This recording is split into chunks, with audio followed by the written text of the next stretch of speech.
Titans, go!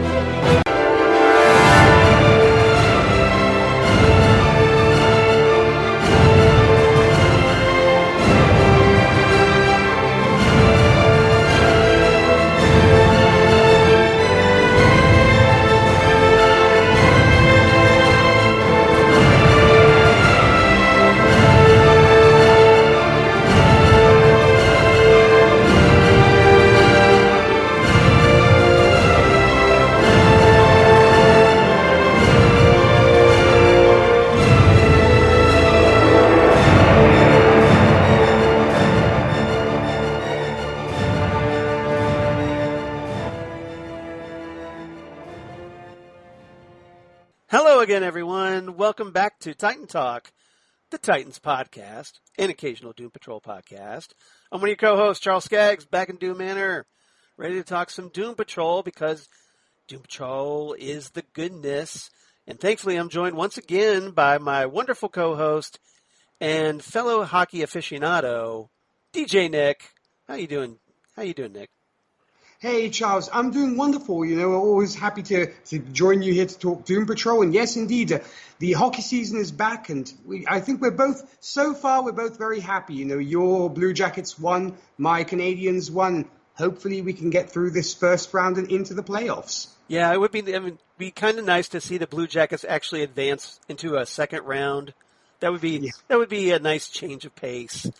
But, we have... obviously, the hockey season has been kind of thrown up in the air and delayed and whatnot because of the coronavirus. But right now, they're doing we're in the playoff season, and both of our teams are trying to advance to that next round, the second round. We have like 2 games more to win before we can advance. So fingers crossed. Here's hoping. Now, what would you do? What would you do if we could eventually face off against one another? Ooh, that would be a tough one. Already, I have quite a few friends who are Penguins fans, and I can tell you, watching the games is a tough one because they're kind of messaging me back and forth and like, don't talk to me, you know? And so it's tough. Yeah, my manager of my radio show is actually a huge Penguins fan. There's a good friend of mine over here in Italy who is, and yeah, I've been feeling a little bit of the heat right now from Penguins fans telling me, oh, you're going down, buddy, and stuff. I'm like, I'm not going to speak until it's over. I said, you don't talk until it's over. Yeah, well, here in Ohio, a lot of hockey fans are Penguins fans because, the Penguins have been around a lot longer than the Blue Jackets. Sure. So there was that loyalty first. And then it kind of became like a dual loyalty, and then it almost became like just an inner city rivalry between the Pens fans and Blue Jackets fans. But hey, everybody out there probably doesn't care about that. They want to hear about Doom Patrol. This is not a hockey podcast. Yeah, this is not hockey talk. This is Titan talk. So we are going to talk, obviously, here at episode 56, we're talking Space Patrol. And this is the 6th episode of Doom Patrol Season 2. Just came out on July 16th, 2020. Obviously, we're still a few weeks behind. Written by Neil Reynolds, who wrote the previous episodes, Donkey Patrol and Therapy Patrol in Season 1, and then he wrote Time Patrol, which we discussed here for Season 2. And this one was directed by Kristen Windell, who is new to Doom Patrol, but I thought this one was pretty solidly directed, especially considering it's very effects heavy, this episode.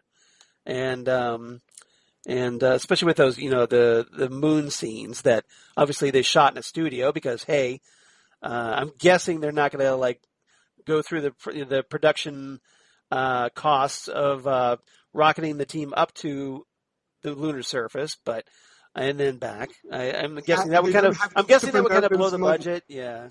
And they don't have Nolan's money either to do Interstellar, so that's understandable. Yeah, because he took Christopher Nolan took all the money for Tenet, so you know how that goes. So there probably wasn't that much left in the kitty. But otherwise, this is a great episode. I really enjoyed this one. We advanced the Candlemaker storyline a little bit. Some potentially big things for Larry that I want to talk about.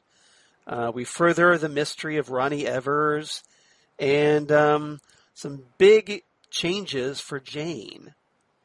So we got a lot to talk about in this one. Nick, what was your general thoughts about this episode? So far, as I said, this season has been solid as all get out. I mean, I've really been enjoying it. I actually think dare I say it's better than season one? It could be a hot take on my part. But to me, they actually... Even with the absence of Mr. Nobody. Yeah, exactly. But I think, you know what? Mr. Nobody was such a strong part of season one. They were able to up the game with the Candlemakers. You and I, we kind of did a bit of a comparison between Mr. Nobody and the Candlemaker last time. But yeah, it just is so solid. And I think this episode was no different. I really enjoyed it. We got, like you were saying, a little bit more of Larry Trainor's story and what he's going through. The consequences of what happened in the previous episode, of course, of Baby Doll being killed by the Candlemaker. And Flaming Katie, too, as well. And Flaming Katie, yeah. And so I was so excited to see, obviously, the aftermath. I mean, you just are on tenterhooks waiting for the week to roll around so you can watch the next episode. So I was really excited about this one. And I think my excitement was satisfied. Yeah, I mean, like you said, we had that great cliffhanger, and especially with Jane left covered in wax. And obviously this episode picks right up with that. So I do have a little bit of trivia and a little bit of casting news I want to get to really quickly if you can indulge me a little bit. In addition to the return of Phil Morris as Silas Stone, we get the introduction of Mariana Klaveno as Valentina Vostok, a.k.a. Negative Woman from the comics. And if think you've seen her before, you're probably a fan of HBO's True Blood, because she played the character Lorena on that series, and she was also in episodes of Designated Survivor, Dexter, and Alias, which is a particular favorite of mine. I highly recommend that show. That was the spy drama by J.J. Abrams, which kind of put him on the map back in the day with Jennifer Gardner. We were introduced to Samantha Marie Ware as Miranda, the presumably lost persona inside Jane that threw herself into the well, but all of a sudden now she's back and back again. So tell a friend. And she's been in episodes of Glee and most recently on God Friended Me, if you're at all familiar with that show. So I just thought I'd give them a quick mention. Trivia. If you want learn a bit more about Valentina Vostok, about Negative Woman, so I got some details here. So she first appeared in 1977's Showcase number 94, which was the first appearance of the new Doom Patrol. That was basically Cliff Steele and assorted new characters, because the original Doom Patrol had been blown up at the end of their original series, and presumably dead, even though eventually they all come back later on, bit by bit. But at this point, only Robot Man was known to have survived. And she was created by Paul Kupperberg and Joe Staten. And as a lieutenant colonel of the Soviet Air Force, Valentina, she stole an experimental Russian fighter plane in order to defect to the U.S. Keep in mind, this is 1977 when we still had the Soviet Union. And the plane malfunctioned en route, and she crashed at the exact spot where the original Doom Patrol had presumably perished. And this caused her to fuse with the negative energy spirit, the negative spirit that formerly inhabited the body of Larry Trainor. However, instead of being able to cast out the negative spirit for like a period of time of 60 seconds or whatever, like Negative Man, she gained the ability to kind of transform into Negative Woman herself. Now, years later, turns out, that wacky chief, Niles Calder, manipulated Valentina's transformation in order to create a replacement for Larry Trainor. So this is another instance of where the chief was revealed to be responsible for the creation of a member of the Doom Patrol. Now, as she took the identity of Negative Woman, Valentina became a member of the new Doom Patrol, and then she got romantically involved with teammate Joshua Clay, whom we were introduced to in season 1 of the TV show. But in the comics, he's the Doom Patrol member known as Tempest. And but she broke off the relationship because her body eventually changed further, and she became permanently radioactive, like Larry Traynor, and requiring her to constantly wear those bandages and be a more traditional superhero-like Negative Man. So a little bit of a tragedy there.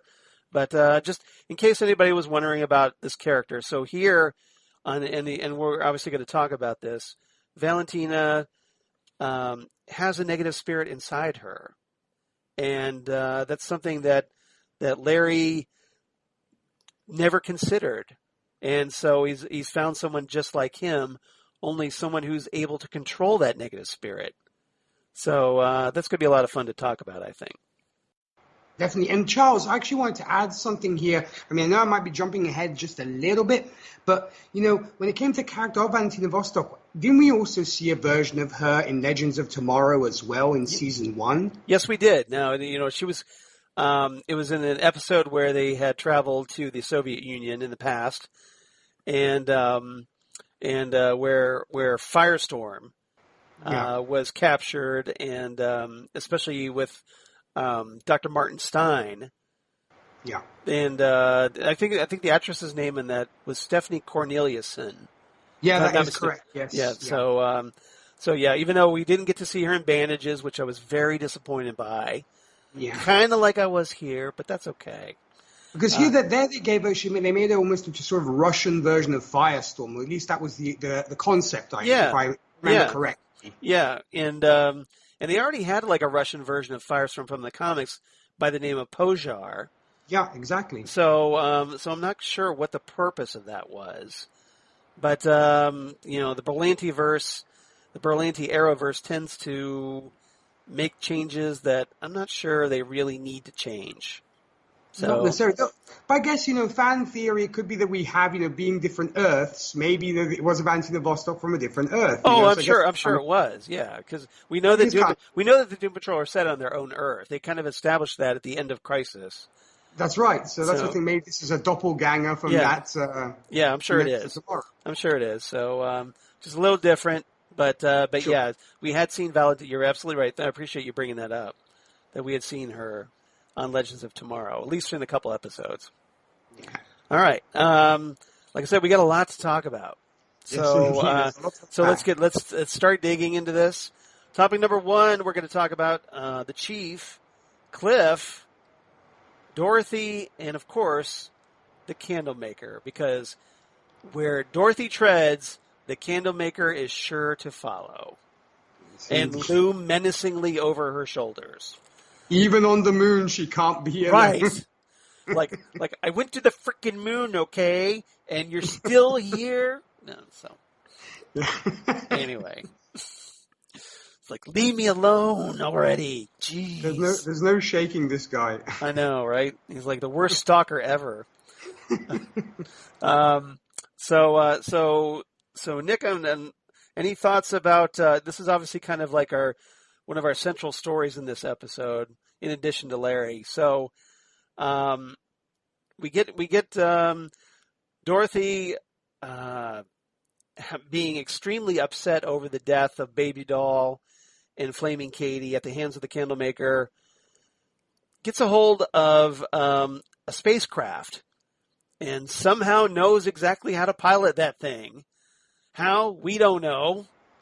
Well, you know what? If Flash Gordon can learn how to pilot things at random, I suppose Dorothy Spinner can too. That's true. You pull out the whole, like, hey, I'm a superhero, so therefore I know how to fly a rocket ship, right? So, it's probably especially if, it was one of those things that her father had invented. The ship had, the Icarus that she hijacks. Her father had invented that. So maybe just intuitively, I don't know, I'm just rolling the dice here that maybe she figured it out. I don't know. Unless one of her one of her imaginary friends knows how. It's like, you push this button, then you push this button, then you do this. I don't know. Yeah, It's like her imaginary friend Buzz Lightyear apparently knew how to fly it. I don't know, but it's a good question. So anyway, she goes off and she goes to the moon. Yeah. With the chief and Cliff following in another ship that the chief just happens to have in his garage. And who doesn't, right? Right. And I'm sure it's been decades since he's looked at it, but like maybe takes like all of 5 minutes to start up again, and boom, we're off. No problem. It's Niles colder. Right. So I know there's a lot going on here. So what did you make of this whole? I don't want to say fiasco, but just this whole craziness that is once again Doom Patrol here. That I think is the beauty of the show, because I think obviously in any other TV show this would not fly, no pun intended. It's just like it wouldn't work. Yeah. But I think so. You have an ape girl flying a rocket ship up to the moon, and then her dad just happens to have another one, flies after her. Yeah, with a robot, sidekick there. Yeah. Exactly. I mean, I think, if it were another show, we'd probably be tearing this thing to pieces. But I think in this case, we've been used to so much weirdness. And believe you me, folks, it gets even weirder. Oh, yeah. And so I guess we kind of buy into it. But when it actually comes to the what we got to see, you know what? I love Cliff Steele so much because we actually got to see the softer side of the man this time around. And I thought it was just beautiful. I mean, you're talking about that conversation that he and Dorothy had, right? On the moon? Yes, correct. Yeah. I mean, we had seen a little bit of that, I suppose, in season 1 with him and Jane when he was trying to get closer to Jane. And we know, and it shows that he can be a good guy. I mean, he's not just a cussing machine who is a self-centered cussing machine. He actually does have a heart. And I thought it was beautiful. I mean, also the fact that, he kind of has to put his plans on hold because the chief has to go and get his daughter. And of course, he's irritated as all get out. He's like, I've got this finger, let's do something. He's like, Dorothy's missing. And he's like, what? Yeah, like who the F cares about Dorothy? I've got this guy's finger. And so this is like, this is it to figuring out the key. This is Cliff is so convinced that this finger is the key to figuring out his ability to touch things again. Yeah. And so you have to feel bad for him. It's kind of all his plans falling flat because once again, in his mind, this dumb kid got lost and he has to go find her. And, after a while, he's like, okay, I'll buy into it. And then he's blown away by the spaceship. And I thought that was hilarious. And I actually, you were mentioning this. I actually had to check myself saying, I'm actually enjoying this guy who is flying a spaceship to the moon with a robot man. Yeah. And this ship is like piloted by some weird goat magic stuff going on. And you're like, what was with the goat head and stuff? And he uses an apple to start the ignition, I guess, but, there's a great quote that I have, Cliff's response to that. So I'm going to save that because I don't want to spoil it. It's such a great quote. It is. But what I love most about Cliff and Dorothy, their sequence was Cliff, who really has zero experience being a father. He wasn't able to be the father that he wanted for his daughter Clara. And, we'd seen him, especially like in recent episodes, where he's just dropping F-bomb after F-bomb after F-bomb. And sometimes amusingly, sometimes frustratingly. And, but here he is, the guy who, again, has no experience, sitting down with Dorothy and talking to her. And like you said, it brings out his softer side. And it's, I think what, just when you're like maybe at your wit's end with Cliff, maybe you get a little frustrated with him. He reveals that softer side comes out that make you stop and think and reevaluate his character, because it shows he has more depth than maybe even he probably realizes. And he's able to kind of tap into that natural fathering instinct that he wasn't able to give his natural daughter, but he does it for Dorothy, someone who he starts off being just completely aggravated by, is perfectly willing to forget about because she happened to hurt Jane. And he puts all that aside because he sees Dorothy crying. And he tries to calm her down and talk to her and get her to open up. And it just was very surprising, and I really love that sequence. Oh, it's a beautiful. It was, the dialogue was so well written, and I think it's wonderful to see that, he might seem very sort of selfish, like a lot of these characters seem to be at first. Right. It's kind of all about me kind of thing, but it goes to show there is more to that than their self-centeredness and their selfishness, and that they can actually do things for other people. There is that side to them too, and I think that's it was wonderful to see here. And I think we also got to see a little bit more of that in Niles too. I mean, okay, he is still focused on the fact is I have to protect her, or rather I have to protect the world from her, and so I can't have her gallivanting around the galaxy with the kind of powers that she's got. But I think he does generally, really, as we said before, I think he does generally love her, and he really does want to do everything in his power to protect her. But it's interesting how a little care goes a long way, and I think he could take notes from Cliff, which is really odd to say. Yeah. But the way Cliff talks Dorothy down, Niles should take notes from that. Because that's well, we talked about Niles and his rather poor parental experience. Yeah. Or that he's not a natural father. And I think you're absolutely right. I think, but as weird as it sounds, especially for this show, right? Cliff is a better father than Niles is. Yes. Even after not having been a father, really. So, he was a father for a little bit, but most of the time he was just off. When he was human, he was spending half of his time, having sex with a nanny. Yeah. And he wasn't as focused as he could have been. But it's kind of a credit here that after everything he's been through, that he's kind of evolved to the point where, he would be a good father. Exactly. And, he does try that a little bit with Jane. And Jane, in season 1, then Jane kind of rebuffed him saying, look, I'm not your daughter. And I don't want to be treated like that.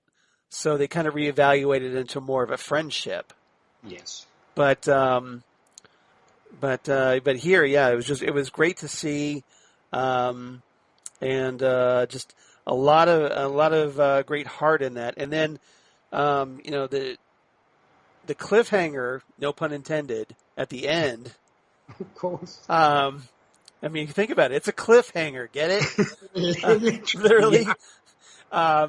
So the chief, everybody, it looks like they're all going to Earth, and the chief is, telling Cliff, look, it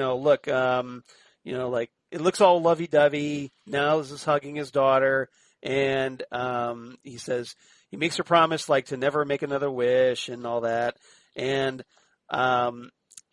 then Cliff, talks about, hey, they're going home, but then Niles turns around and says, no, we're not going home. Yeah. And Cliff is like, wait, what? And then the next thing you know, Niles is hitting that ejector button, and Cliff gets sucked right out into space. Yeah, and at first I was like, I felt like, what the hell, And dude? It's just like, Chief! Again. You did it again, you magnificent bastard, you. and I actually thought to myself why? Granted, okay, we will get the answer next episode. Well, we both kind of know why, because we've seen the episode, but... Yeah. Yeah. But to kind of play dumb a little bit. Yeah. I did kind of just blow the mystery, the magic here, didn't I, with that? Yeah. Oh, well. Sorry. But no, what I was just thinking, when I first saw this, not knowing what came after, I said, he's just throwing the guy into space, and Lord knows where he's going to end up, because you have no guarantee of where he might end up. We know where he ends up, but it's like you kind of are like flabbergasted because you're like, why did he do this? Is what's the chief's his goal here?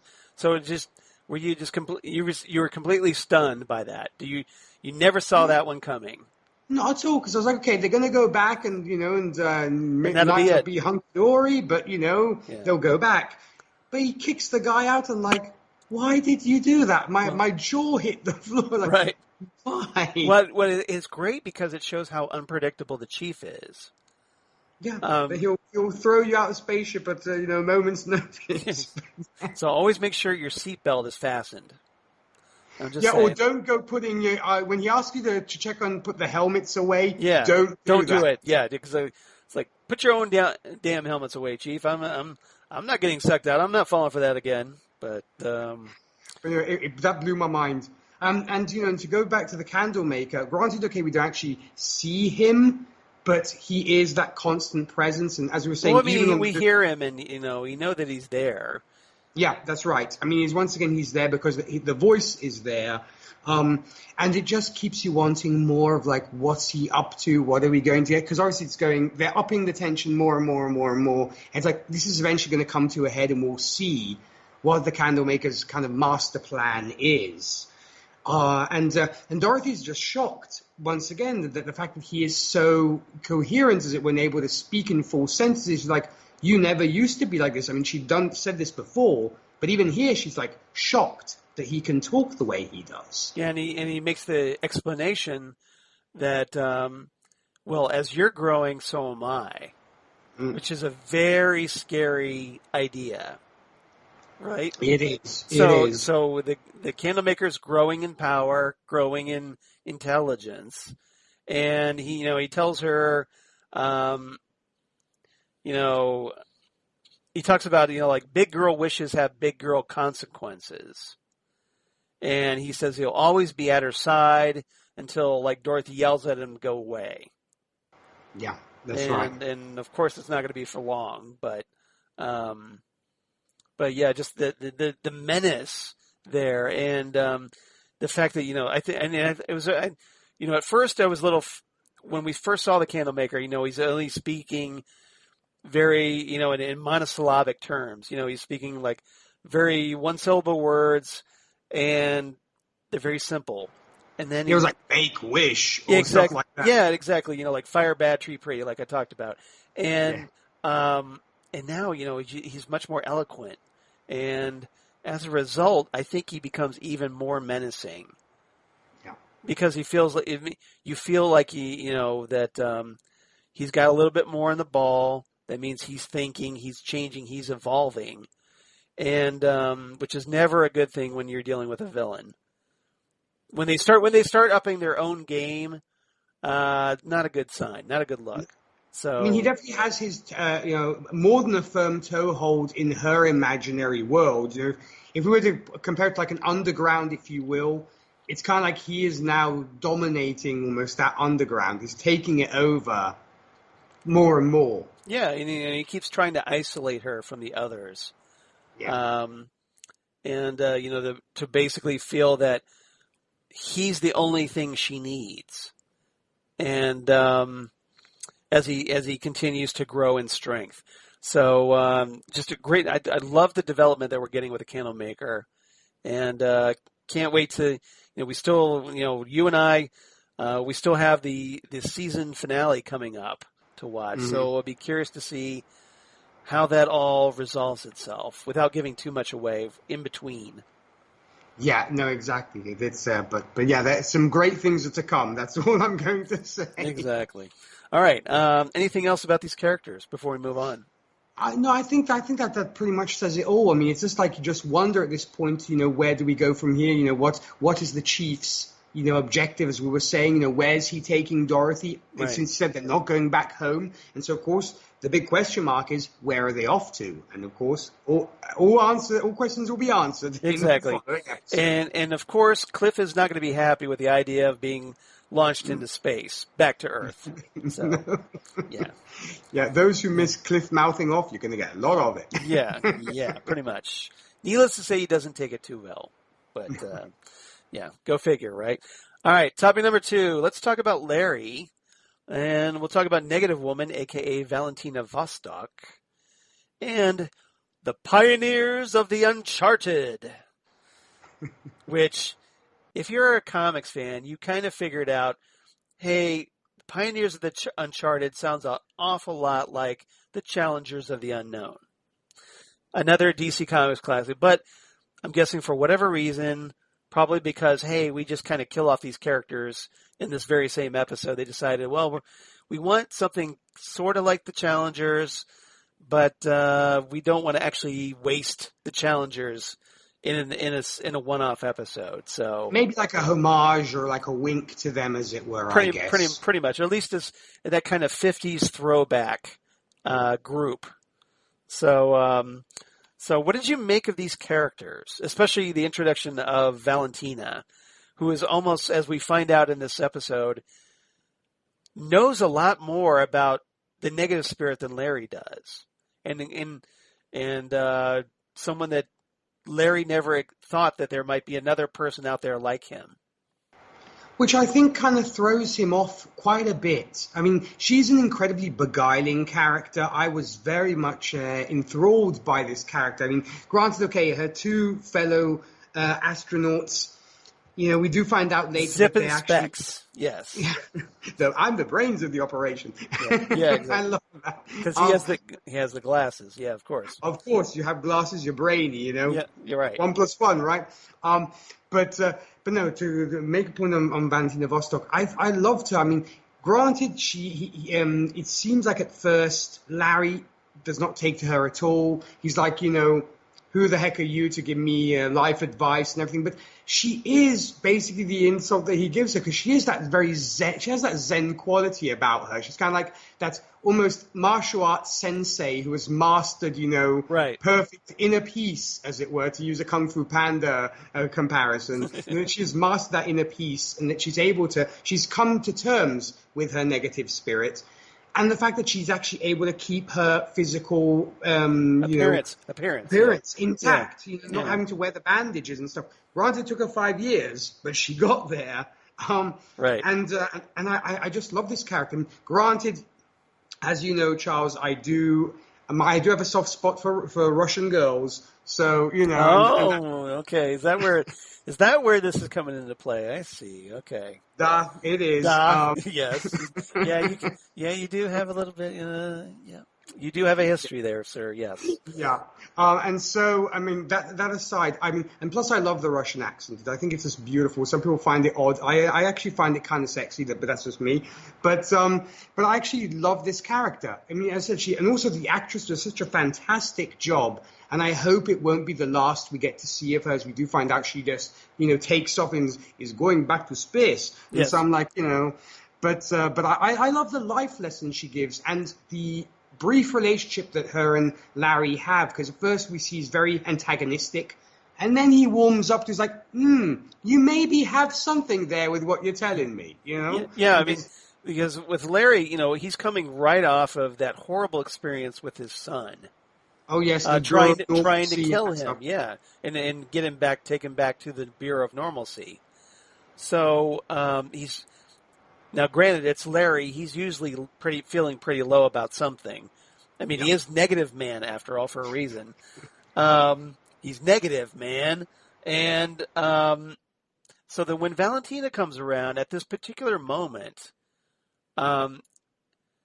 I think it kind of upsets his apple cart a little bit, because it shows him his potential.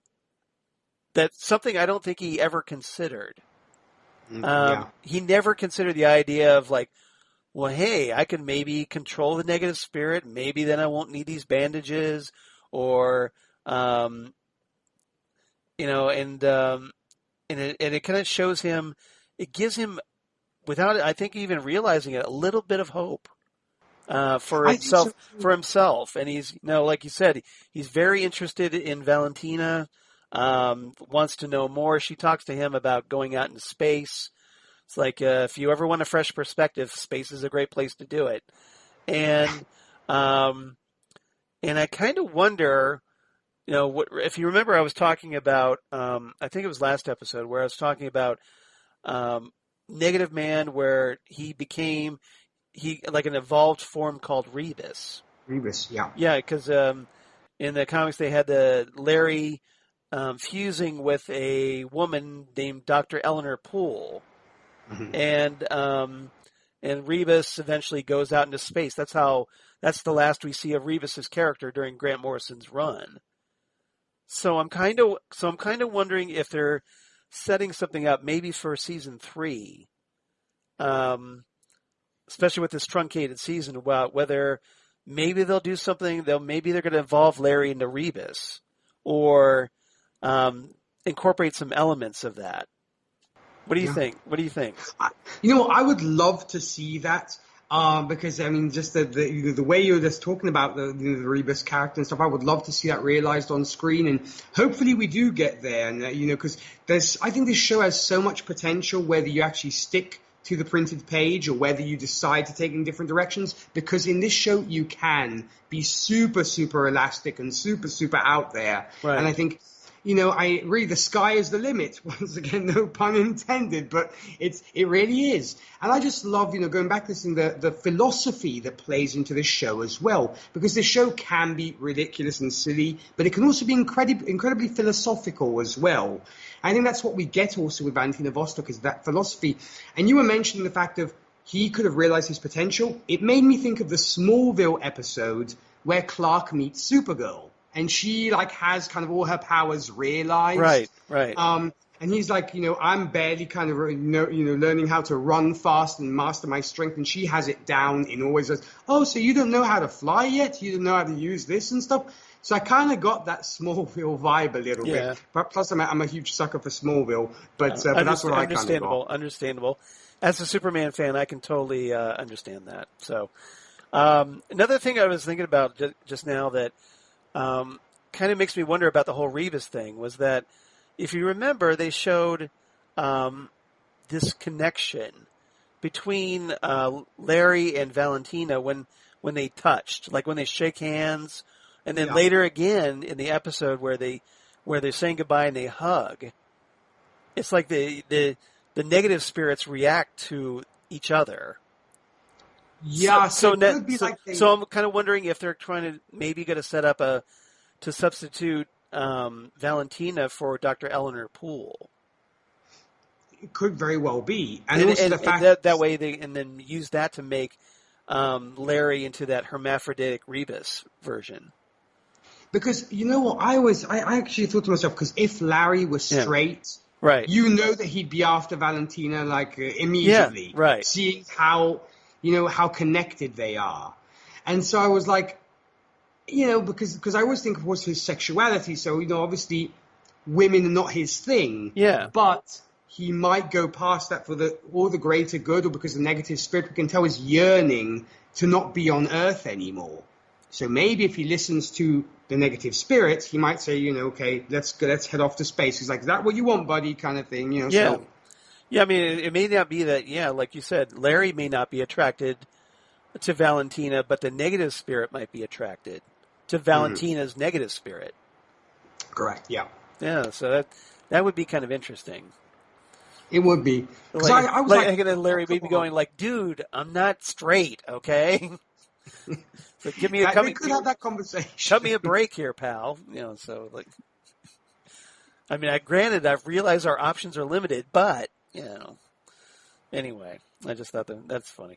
All right. Even though, sorry to interrupt you, Charles, Larry's like, I don't want to go to space because, going to space means you're alone, and I still believe in family, even though the negative spirit kind of doesn't want to be there. Yeah, but I mean, if Valentina's out there, he won't be alone, will he? No, of course not. But I mean, I guess he'll be giving up his Doom Patrol family. Yeah. Yeah. Yeah. Yeah, or he gets to the point to where, like Valentina was saying, she's kind of severing the last ties she has to Earth, and he might take her up on that and do the same thing down the line. Who knows? Yeah. So we've going back to Zip and Specs. Yeah. Wasn't quite sure what to make of these characters at first because, at first they kind of start off being 50s throwbacks, and you figure because we're getting the backstory that there was this trio, the pioneers of the Uncharted, that the chief sent out in the Icarus spaceship, and apparently they lost contact, and the chief thought they were dead, so he never gave them two thoughts, and then all of a sudden they show up, so. We figure, and then we're told that they were part of his Immortus initiative. So that would explain why they're long-lived. So we don't really consider them that, as we find out through the course of the story, it's not really them. It's not really Specs and Zip. They're essentially their husks, their bodies, that have been taken over by an alien organism and animated.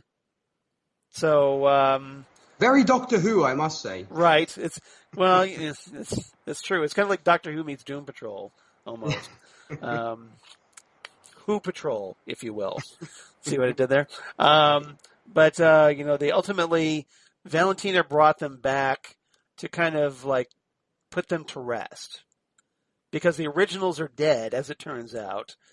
So essentially, what they end up doing, her and Larry, they dig a grave to put them in, and even though it's not really them, she wants to bury them on Earth.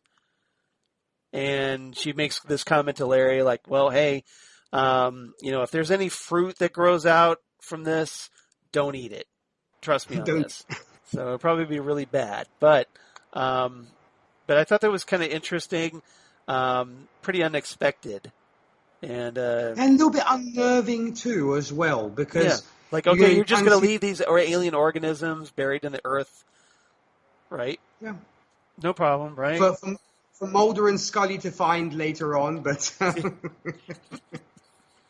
yeah, that takes us down a whole different road, doesn't it? Yes, it does indeed. It does. No, but I mean, it's also unnerving because of the fact that they constantly repeat the same cycles.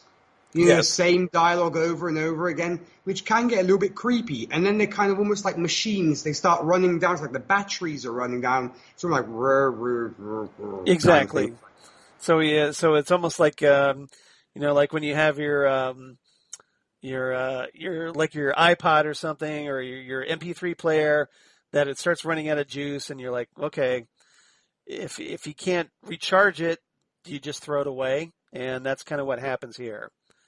Maybe they couldn't be recharged or brought back, I don't know, but just so happened they finally ran out of gas at the right time, I guess. All right. How convenient. How convenient, right? So, but I'm kind of, back to Valentina just really quickly. I'm thinking we're going to probably see her again. What do you think? I really, really hope so. And I think we will, because of the fact that, she had such a significant impact on Larry. You have to think that they will meet up again. And I don't think the writers would just give us this brief parentheses and just, said, see how cool this character is? You're never going to see her again. I don't think they would do that to us. Yeah. I think there's more to it. Yeah. It seemed like a pretty notable introduction. So fingers crossed, because I'd like to see more of Negative Woman. Me too. And I really like the fact that she's, with that Zen attitude, kind of maybe potentially to broaden Larry's horizons a bit. So yeah, I think, you know what, there's an old saying, when the student is ready, the master will appear. Yes. And I think this is Larry's case. Now, what movie was that from? I'm drawing a blank here. I remember the quote, but I can't remember the movie. Exactly. Maybe that's not, maybe that's kind of like Enter the Dragon. It could very well be, yeah. If I'm not mistaken. It sounds like something Bruce Lee would say, right? Yes, exactly. That's why I love that quote so much. Yeah, it's a great one. All right, let's move on. Topic number 3. So let's talk about Vic, and let's talk about Roni, and we can throw in Silas as well. So Vic has more sex with Roni because, hey, That's what you do, right? How long has it been for Vic? And he's got to lubricate that equipment of his, I guess. He's a grown so boy. He needs it. Exactly. Cyborg's got a cyborg, I guess. All right. So afterwards, Ronnie's getting dressed. He talks about having to pay off her medical bills. And Vic, this kind of gets a discussion going about what her medical expenses are. And apparently, it's outrageous. And because, this is the cost of her Black Ops involvement. And Vic's asked to see if he can look inside her, see what's broken so that he can relieve her pain. And they get talking about, she'll let him do it as long as he talks about his PTSD. And I thought that set up a nice discussion.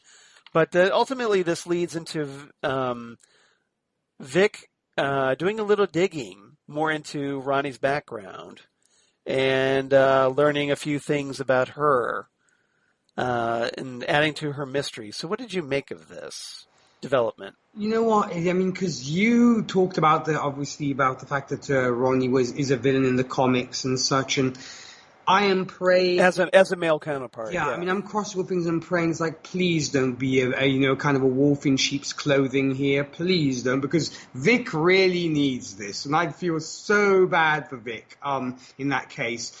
But I thought, and also, though I will say this, I've not been a fan of Silas Stone for a while, especially in the first season. But here, I think he actually has a point when he tells Vic, it's great that you're in love, but don't go overboard and don't, be overly generous in this case, because you've seen her past, maybe still be a little bit wary of that. And I think, because obviously Vic is seeing this through heart-shaped glasses, or rose-tinted glasses, if you will, as well. So I think he's like, I love this. Or at least a rose-tinted artificial eye. Even better. Yeah, right. But, you like that metaphor? Yeah. But I think that's the thing is, he's almost so blinded by love that he's like, okay, I'll hack into this and I'll do this, etc. Because, that's what us guys sometimes do when we're in love. It's like, we want to make our better half feel good, and so we might do things that we might regret later down the line. But at the time, it's like it sounded like a good idea at the time.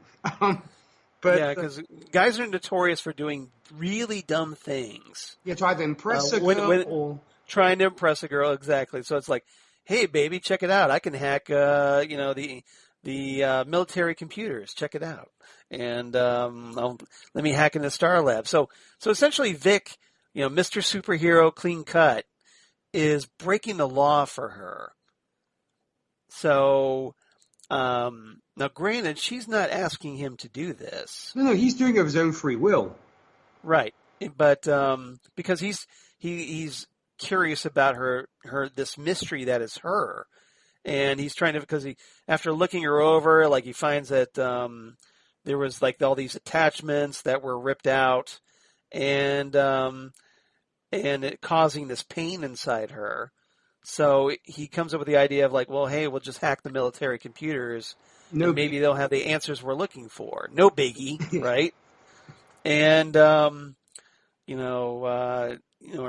to her credit, says, "Look, I don't want to be your redemption here. What happened to me is it's fair considering what I've done." But you notice Vic doesn't ask her about what she's done. No, he doesn't. He doesn't sort of try and get more answers. I think he's just now, and it comes, of course, from a place of goodness, I think. I mean, he just wants to help her. Maybe it is the superhero syndrome of, there's a person in need, I'm going to go above and beyond, even if it means breaking the law. And I think that's what he's doing here. And he's almost not hearing her. He's totally focused on his mission. He's like, okay, I'm going to do all this stuff and help her out, regardless. And I think that's the problem. I mean, and Roni actually is trying to tell him stuff, and he totally almost ignores her, I think. Yeah, she's throwing up all these warning signs, these red flags, that anybody that was more objective would be like, hey, wait a minute. Okay, we need to ask her about this. But Vic, like you said, is essentially head over heels in love. And as a result, he's thinking with some other equipment right now. Yes. And not really thinking with his head. And as a result, he's making bad choices, bad decisions. And so when you, like you said, you bring up Silas, that Silas is trying to talk him down, like, look, you're like, it's great that you're in love, but you need to slow down, kid. And the question is, I don't think Vic is going to be able to heed that advice. No. Or when he tries to maybe slam on the brakes, it'll be too late. It could even be that too. So, it's one of those. And for once, Silas actually gives good advice, which comes from a fatherly and good place. Yeah. Well, I mean, on the father scale, I would probably, given what we have seen so far, we would probably put Cliff at the top, then maybe Silas, then the chief, right? Which is such a weird sort of scale, but yeah, I agree with you totally. And then obviously, well, to be fair, obviously at the way bottom is Jane's father, but oh yes, but that goes without saying, yeah. But the chief, is probably hovering pretty close. I'm just saying, yeah, hovering pretty close to that level. Now, in the process of digging up some information, Vic comes out, learns that, well, hey, Star Labs has done some business with these Black Ops guys. And Silas tells him, well, I kind of had to do that because, hey, you needed fixing. Yeah, it's like, where do you that money was used for you, as it were. Exactly. So the question is, like, so is essentially the reason, Vic being cyborg, Silas having saved Vic's life, has some dark money attached to that. Which will probably come back and haunt him even more so. I'm sure it will, because especially if, that Black Ops company kind of sees Vic as an investment later on. So we'll see. Anything else about Vic and Roni? Once again, you just kind of wait to see where they go from here. And I thought it was a nice nod there was to Star Labs as well. And it makes you think, it's because obviously folks who don't know, maybe within the comics, think of Star Labs and you think of The Flash, the TV show. Exactly.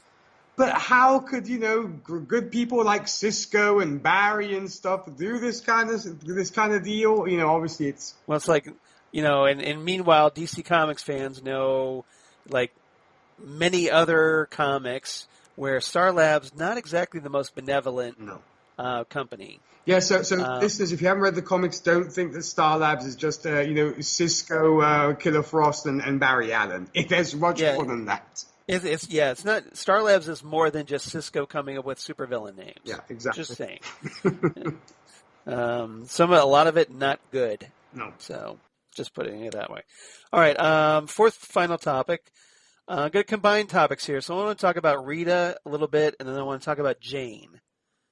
Rita, I think we could talk about quickly, because Rita finally, gets to go on her little acting endeavor with the Cloverton. I forget what they're called, but the Cloverton Players or something like that. Something like that. So, and she goes there presumably for a production of Our Town. Yeah. The classic play, but turns out it's something completely different, even though it has the same name, as we're told.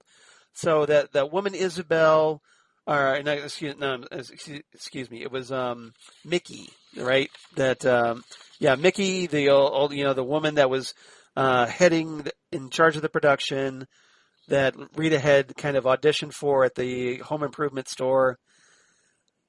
She's there, and they talk about, apparently, Rita's introduced to an actress named Isabel Feathers, and during the course of it, Rita finds out that what they're doing is essentially telling the story of the day Covington was sucked into the ground that we saw in Doom Patrol.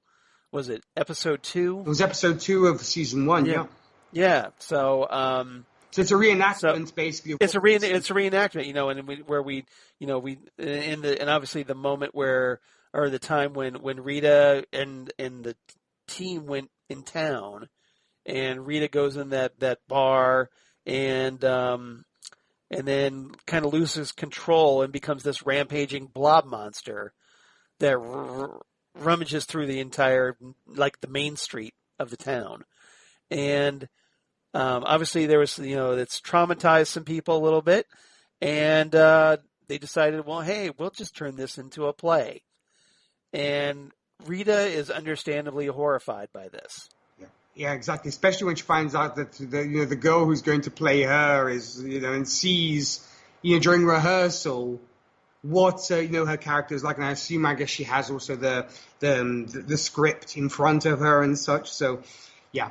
I blame her. And essentially Rita is thought of in the play as the blob lady. Yeah. A mindless monster, basically, that's kind of... Right. And, Rita, tries to gently nudge the Isabel into kind of like thinking, well, hey, maybe there's more to the blob lady than you think. Because villains always, see themselves as the hero of their story, right? So maybe you're not approaching this the right way. And I think she was trying to maybe redeem the character a little bit, or do what she could to try to salvage the character from people's perceptions, but I'm not sure how much that's going to take. No, and you know what, though, personally, Charles, I would actually like to see the version of Our Town, just for the heck of it, to see what in the world they do, and also, excuse me, the Doom Patrol version of Our Town would be pretty hilarious. I would love to see that. We already have Steel and Stone, which we really want to see, and now there's this. And Steel and Stone, getting it done. Steel and Stone, troubles on the run. I love that. And also we don't actually get to see Rita's audition or performance. We only get to hear it from Isabel, who says, "Your performance was fantastic as the beekeeper. Who knew? So many bees had died and all this." And you're like, I wonder what she had to say. We do find out later, but it's like, I'm kind of wondering if we're eventually gonna see that production. Yeah. I think we will see it maybe at some point. Sure. Maybe with the entire Doom Patrol in the audience or something watching this. What do you think? I think that would be kind of cool. Is they kind of end up in the theater and they see themselves on stage, and I can so see Cliff being like, "What the f? I'm not like that," or something like exactly. That. There's a lot of there's a potential there. We'll see if it happens, but that could be pretty funny. Let's see. So I guess that let's talk about Jane a little bit. So unless you had anything else about Rita, when it came to you, Charles, what did you make of Rita and the fact that she gets to be in a play and kind of go back to her the acting world? Well, I thought obviously we talked about how important it is to her to prove to her mother that she has natural acting talent, but this with this subject matter is going to prove very challenging for Rita because it hits so close to home, and talking about her own failure to control herself.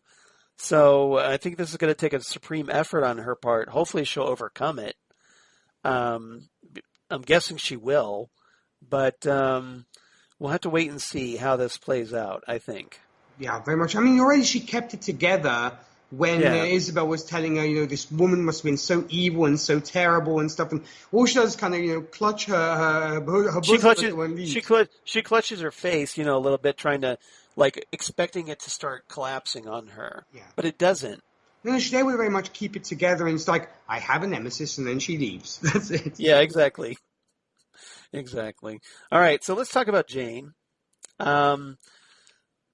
We were, picking up for the events of last episode. We have a funeral Yeah. Two funerals, in fact. So we have the alters, Jane's personality saying goodbye to Flaming Katie and to Baby Doll. And to the point where they even have a funeral service. And this is something that Jane is having a really hard time with because as far as she's concerned, death doesn't really matter to them.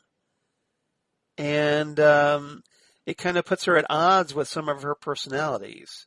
Yeah. And ultimately, Jane is confronted with the return of Miranda, and who essentially takes control over Jane, becomes the primary. And so it's a pretty big development here. So what did you make of the debut of Miranda and her asserting control over the girl? Well, to go back to the initial point you made about the funeral procession and the fact that they, and they literally go back. I know there's a lot there, yeah. I mean, they literally go back to the well, literally, and right. And just I see what you did there. Yes. And and what I thought was interesting was, of course, as you said, we have two funerals because above ground they are, putting Zed and Specs to rest. While here we have the personas being thrown down the well. And I thought what was interesting was you can tell that Jane is very suspicious about this, like you were saying. It's like, we've never done this before. Why are we doing it now? And so she seems like very untrusting of when it comes to everything that's going on. She's like, why are they doing this? Was I not made aware of something? Is there something? Did they miss a meeting? Yeah, exactly. Yeah, is there something more at play that I don't know about? So there is that, because you see she's very suspicious about it all.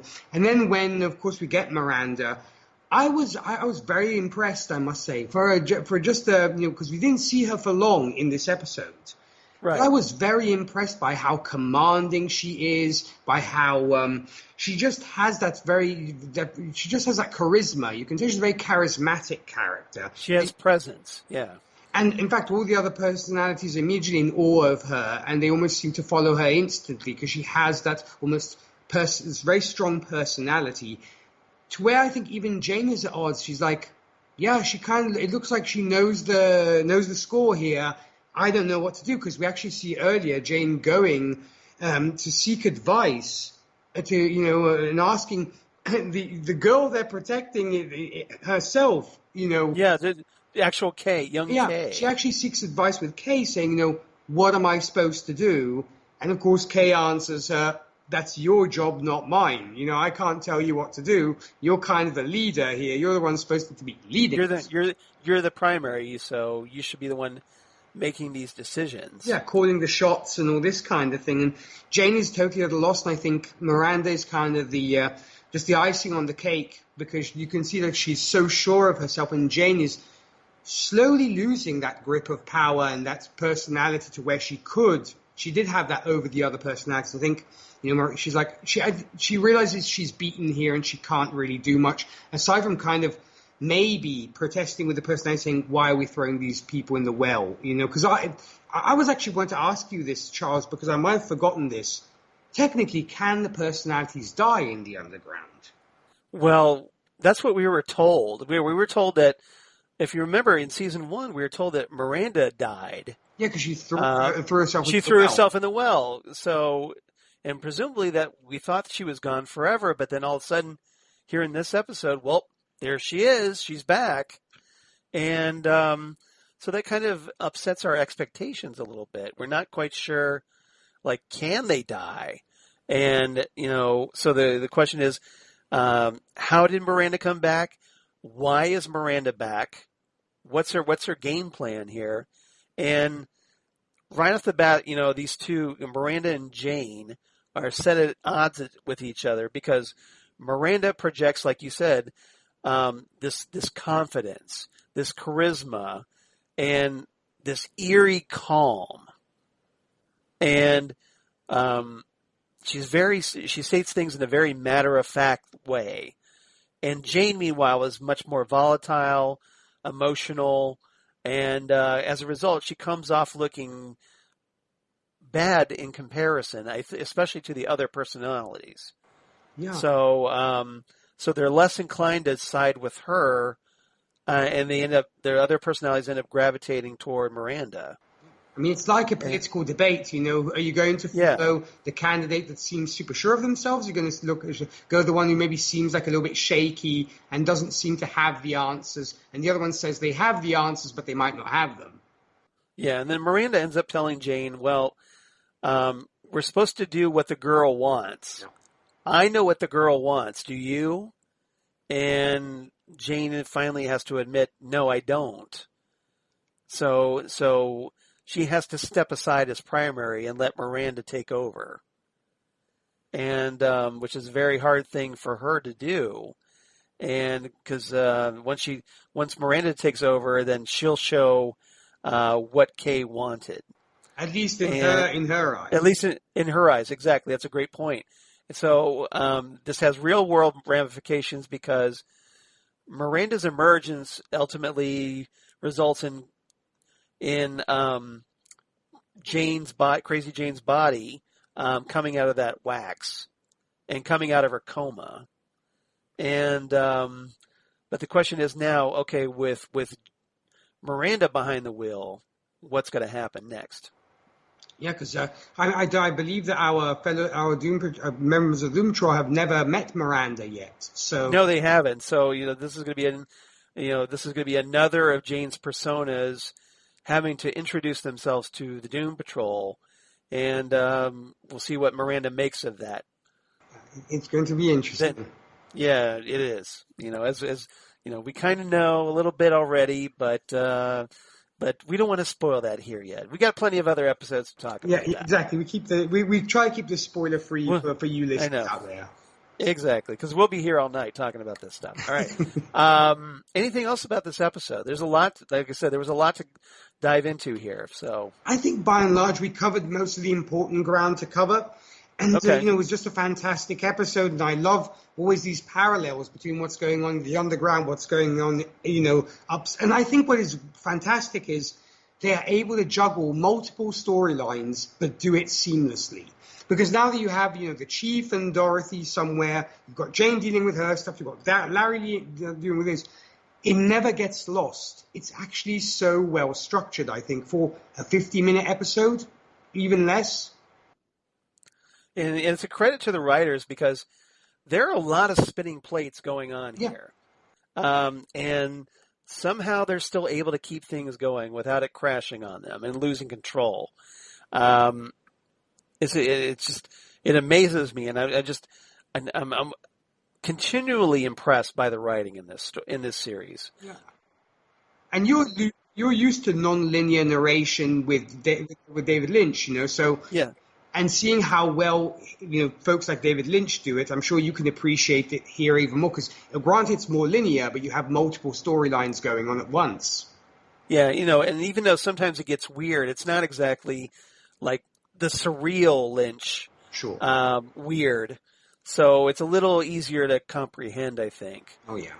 Or maybe it is just for me by comparison because, like I've overloaded on so much David Lynch, like as we talked about on Ghostwood, the Twin Peaks podcast, that maybe by comparison, Doom Patrol is like your standard, straightforward network TV fare by comparison. I don't know, but...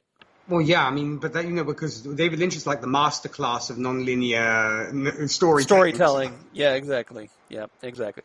All right, so favorite quotes. Do you have any favorite quotes? I do actually have a few. Go for it. Okay, so one I really liked was between Larry and Rita. Larry saying, "I'm sorry my son sold us out." And Rita's like, "Why are you apologizing? You were trying to make amends." And Larry's like, "And apparently they'd all be better off if I were dead." And Rita answers, "Well, that may be true, but I would be bereft." So I thought that was sweet, but a little bit okay. Then, the way April Bowlby delivers that line, she's like, "But I would be bereft," and it's just like it's kind of cold, but there's a sweetness to it because we know that those two characters have a bond. Yeah, because it almost seemed like a backhanded compliment, but it was great. Then another one between obviously Rita and Larry carrying on with that conversation is Rita's like, well, go ahead and say it. I'm a vain, selfish person who'd rather chase fame than support you in your time of need.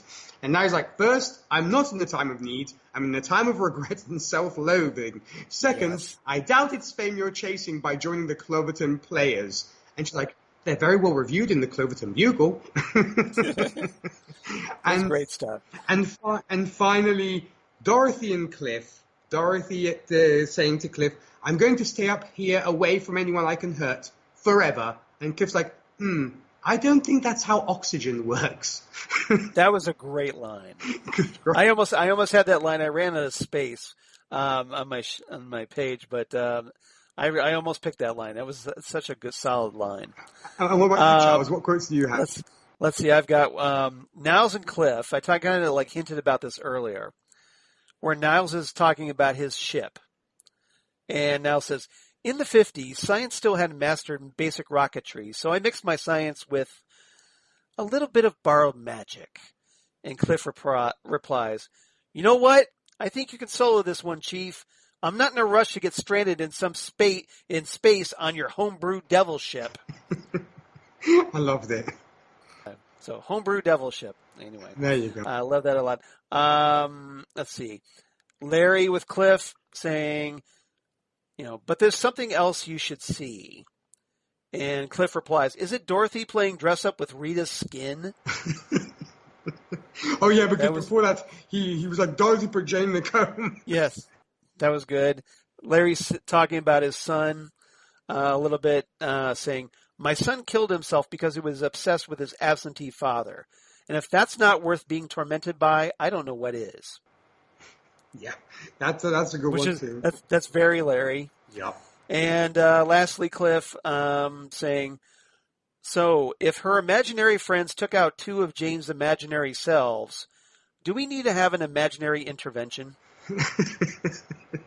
Yeah, the writing is so good in this show. The dialogue is so crisp. I love so many great lines. I'm someone who really appreciates well-written dialogue. Well, so you being a writer yourself. I mean, it just, I love dialogue that just sings, and the banter is just so quick and back and forth. Because I'm a fan of the old, movies from the 40s where they had characters fast-talking career gals, and bantering back and forth with their guy, and especially if you ever watched the movie The Hudsucker Proxy. Yes. You know what I'm talking about. I do. Yeah, Lee. That kind of back and forth, that back and forth, pong, and it's just going back and forth, back and forth, back and forth. Or like the '80s TV series Moonlighting. We talked about that before. I love that stuff. I love that banner back and forth, and especially the actors. They can carry off those incredible lines of dialogue. So this show is no exception. All right, what's your rating, sir? I'm going to give this an 8.5 out of 10 goat heads. Nice. I wonder if that goat head knows Baphomet.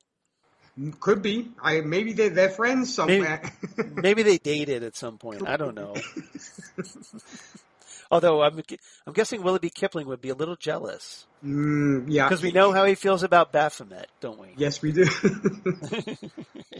All right. We're in sync. I give this one 8.5 as well, but I'm going to give it 8.5 out of 10. Spaceships in the garage. Nice. It was either that or robot men ejected into space. And I'm still reading from that and going, gee. Yeah, exactly. That's great. So I don't have any Titans Tower news, but we do have some more Tell It to Titan Talk feedback from a certain Holly Mack. Ooh. So we'll read that really quickly because Holly is very short and to the point, shall we say. Indeed. She's very concise. She has the gift of being a concise writer. Exactly. So, which is great because we're probably running long as it is. So Holly writes in, and it's great to hear from you. Hey, Charles and Nick. Writing, of course, about Space Patrol. So she says, the fallout from the Candlemaker's wish is made clearly known in this episode. Rita misunderstanding the Our Town play, interesting play on words. Niles knowing how bad the situation with Dorothy is when Cliff finds her body and then a spaceship out of nowhere. Just a typical Thursday for the Doom Patrol. Niles borrowing magic to make the spaceship, not surprised at all. I don't blame Dorothy for running away and becoming more cautious about the Candlemaker. You can't be too cautious where the Candlemaker is concerned. Poor Rita and the giving advice and the making of an enemy to the girl that was playing her. Well, I think I don't think the girl sees Rita as an enemy. I think Rita just saw her as an enemy. Yeah, it's Rita for sure. I think it's pretty so far I think it's at least one-sided. Yeah, it is. Dorothy talking to Cliff and saying that she's a bad person and going to stay on the moon forever. Cliff is trying his best to connect with Dorothy, and I think he may have when asking about the rock that she had with her. I enjoyed the Pioneer storyline. Miranda coming back, this should be very interesting. I'll wrap it up here. Holly from Wisconsin. Thank you, Holly. Always great to hear from you. It is great. And obviously, Holly on the Five-ish Fangirls podcast is, we definitely encourage everybody to check out the Five-ish Fangirls because they're so great to us on our other podcasts. And especially Next Stop Everywhere. So I want to give them some love. Oh, they're wonderful, wonderful ladies. Very much so. Exactly. Although I have yet to be invited on their podcast. I'm just pointing this out. Just saying. I might have to have a talk with a few of them. I'm trying not to take it personally. But, just saying. All right. Mr. Skaggs could get very offended, ladies. So you don't want an offended Charles Skaggs on your case. No. It's all right. I'm not gonna invite myself on their podcast. They're probably they're probably too smart to have me on their podcast. So all right. But thank you again as always, Holly. It's wonderful. You're always a delight, and we loved having you on here on Titan Talk. Nick, where can they reach you? Well, for you country music lovers, I do host a Whiskey and Cigarettes show where we play traditional country, today's country, and everything else in between. For more about that and where to tune in, you can visit our website. That's whiskeyandcigarettesshow.com. When it comes to podcast land, when I'm not hanging out with my friend Charles here on Titan Talk, if superhero movies are your speed, you can find me hosting the Happiness in Darkness podcast, where we discuss superhero movies from Marvel, DC, Dark Horse, Image, and more. If you'd like to join us on there and discuss a superhero movie of your choice, you can send us an email at happinessanddarknesshow@gmail.com, and we'll supply you with a list of films left to cover.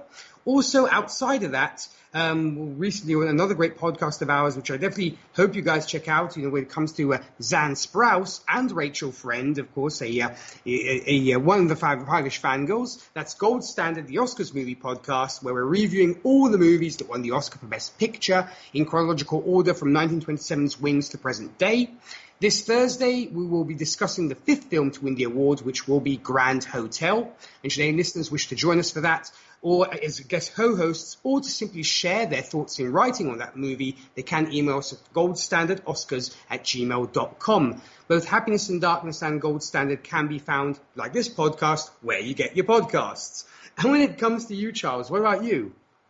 Well, first I should mention that I forgot to talk about, hey, if you want to be like Holly, you want to write to us, please drop us a line at titantalkcast@gmail.com. That's titantalkcast@gmail.com. Sorry about that, because I just kind of got ahead of myself there. Apologies.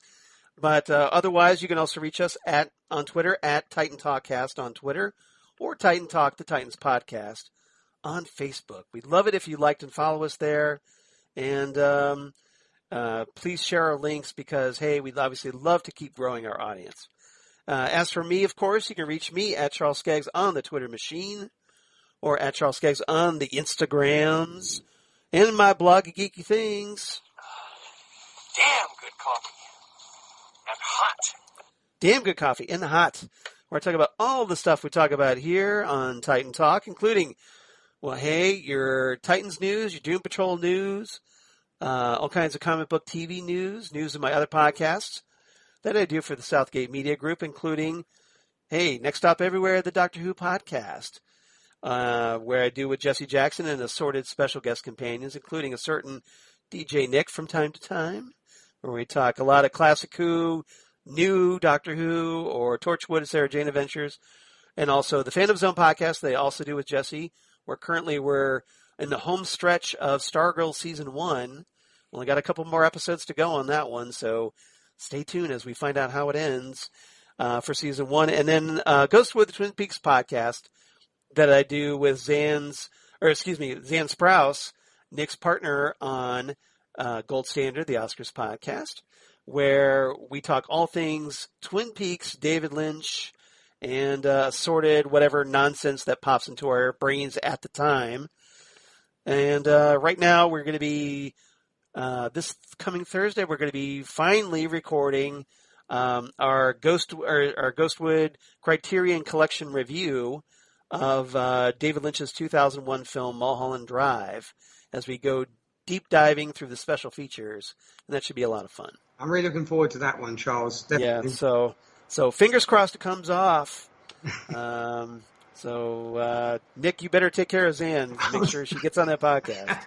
I'm going to hold you accountable. I'll do my best, sir. All right. I trust you. So, everybody, thank you so much for listening. Nick, I had a ball. I love talking Doom Patrol with you. I get so carried away with myself because I enjoy talking with you so much, and I hope you feel the same. Oh, well, it's definitely mutual. I had a blast talking to you, Charles, and it's an amazing journey so far, and I think it's just going to get more and more entertaining and fun. I hope our listeners enjoyed it, and of course, I want to echo your sentiment of thank you, everybody who tunes in and supports this podcast. We really, really appreciate it. It means the world to us both. Yeah, we get some nice downloads off of this one. So thanks to everybody who listens. Keep sharing the links, and then come on back next time, episode 57, as we hit the final third of Doom Patrol season 2. God, we're almost finishing up here very closely already. As we talk Dumb Patrol, yes, DUMB Patrol, as the 7th episode of Doom Patrol season 2, where the Doom Patrol has an interesting encounter with some interesting aliens. I'll just put it that way. And we'll be talking a little bit more about the Scants and their connection to Gerard Way, yep, the creator of the Umbrella Academy. Mm-hmm. Yeah, another fantastic series. Exactly. Yeah, that's a whole. That should be a whole different podcast that we do, because that's been a ball. Oh, it's been stupendous, really. Because season 2 premiered here over the weekend. Yeah, I'm already like 5 episodes through it, so I'm really enjoying it. And so it kind of helps tide us over in between Doom Patrol episodes. So everybody, thanks again for listening. Come on back, episode 57, Doom Patrol. Do I have to talk about it more? I don't think I do. And Nick and I will see you next time right here on Titan Talk, the Titans podcast. Goodbye, everybody. Ciao.